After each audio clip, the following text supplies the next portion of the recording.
Alright guys, so welcome to my YouTube channel. So matagal din tayong hindi nakapag-upload. So meron ako ditong bagong project. So ayan ang pangalan niya, Herdio. So itong project ko na to is speaker. So i-unboxing lang natin. At i-testingin natin at kung ano mga nilalaman nitong box na to. So gusto ko siyang, binili ko tong speaker na to. So apat nga pala to. Itong speaker na to, apat siya. So, gusto ko siyang ilagay dito. Yan, para pag may party-party, maganda yung tunog ng loob ng bahay.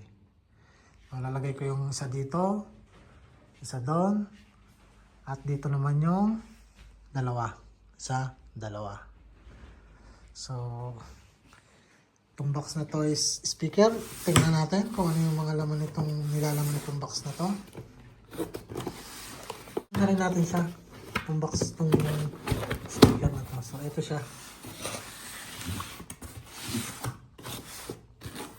So, ayan yung naman ng box. Isa, dalawa, tatlo, apat. So, may isama na rin siyang wire. So, apat na speaker. So, ito siya. Yung speaker na yan. So, sa walling siya ilalagay. So, bubutasan ko pa tong mga ano na to para ilagay ko sa ceiling. So ilang volts na? So volts na voltahe nito is 220 volts. So yun yung itsura niya, medyo malaki din. Para pag nag-party tayo sa bahay, maganda yung tunog niya. So let's go at kalasin natin lahat to. Testingin muna natin kung gumagana lahat. Ito nga pala yung charger niya. So ito yung charger niya. Hindi pala charger to. Ito yung connection papunta sa 20 volts. Ang output niya is, so magiging output niya is 100 volts to 3 volts. So ito naman yung kasama niya na parang amplifier niya. So kung makikita nyo dito, meron siyang mode, volume, tapos USB. At ano na rin siya, Bluetooth na rin siya guys. So may mic din kasama. So meron siyang USB, may Bluetooth. So maganda siya. So let's go at i-try natin tong product na to. I-alisin natin lahat at pag-connect natin kung maganda ba talaga ang kanyang tunog. Para mamaya ilagay na natin siya dito sa takas ng ating bahay. So titestingin lang natin. Okay guys, so natanggal na natin sa plastic. Ito na lahat yung nilalaman ng box sa loob. So makikita nyo, ito yung negative, positive niya. Madali lang naman siguro itong ano. So, ito yung ilalim niya. So, medyo malaki siya. Kung makikita nyo, malaki siya. So, let's go. Yung mga wire niya, ipapasok na natin sa negative, positive. Madali lang siguro gawin to. So, ilagay na natin kada... So, negative, siyempre sa itim. Okay, positive. Okay, nakakonect na yan. So, ganun lang ulit. Isa-isahin lang natin siya. So, positive, negative. Okay. And then positive. Okay. Saka dito, syempre. Isa rin. Positive. And then, negative. Yan. And then the last. So, positive, negative, itim, and then positive. So yung output niya, ito yung mga dulo ng positive at negative nila. Go. So, ito yung amplifier niya. So, i-connect natin siya isa-isa. So, positive and negative.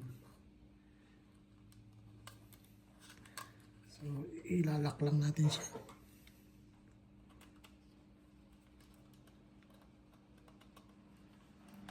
So, okay na yung isa. Ay, hindi pa pala.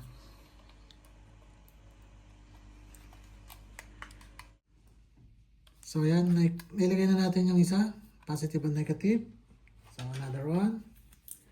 Positive and negative.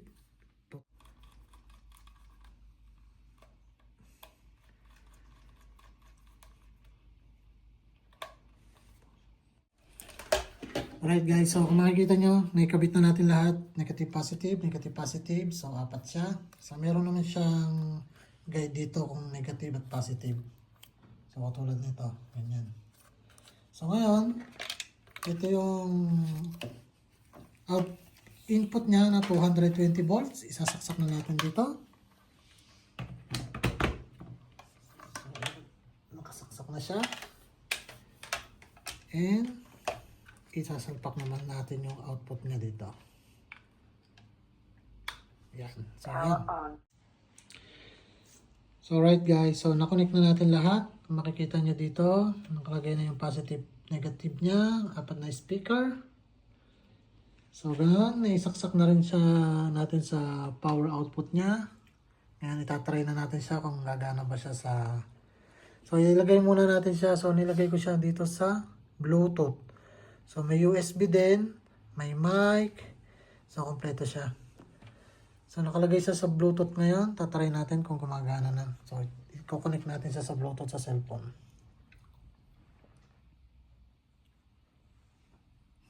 So, ang pangalan niya, ito. CHCS.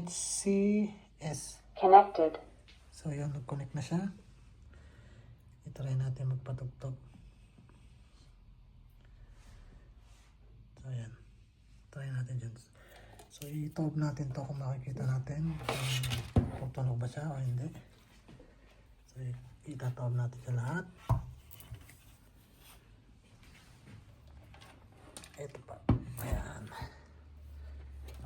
So, ayan. Ayan. So, malalaki niya. So, i-connect. Try na natin. Play. So, yun guys, good siya. So, apat na yung tumutunog niya. Pagod natin. Ayan, magana na siya guys. So, yun lang. Nakita nyo, ganda siya ilagay sa ceiling wall. Yun lang guys. So, thank you very much for watching this video. So, sa next day, lalagay na natin siya dito sa aking bahay, sa taas. So, may mga lobo-lobo pa yan dahil katatapos lang ng New Year. So, yan guys. So, thank you very much and see you to my next vlog.